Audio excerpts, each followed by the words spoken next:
And in America, all optimistic visions of the future had also disappeared. Instead, everyone in society, not just the politicians, but the scientists, the journalists, and all kinds of experts, had begun to focus on the dangers that might be hidden in the future. This in turn created a pessimistic mood that then began to spread out from the rational technocratic world and infect the whole of the culture. And everyone became possessed by dark forebodings, imagining the very worst that might happen.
The attacks in September 2001 were suicide bombs, but now on a huge scale.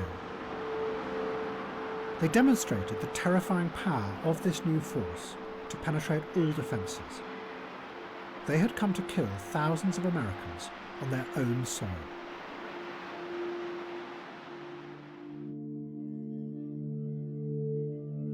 "20 years before, President Reagan had been confronted by the first suicide bombers.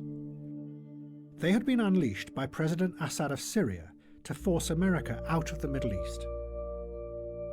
But rather than confront the complexity of Syria and Israel and the Palestinian problem, America had retreated and left Syria and suicide bombing to fester and mutate.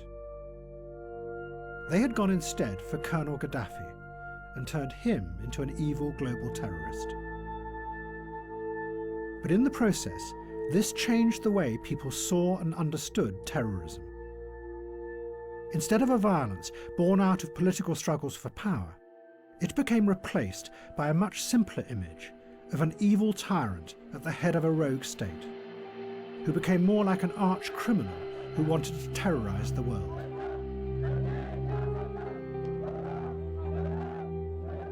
All the politics and power dropped away. The problem was just them and their evil personalities.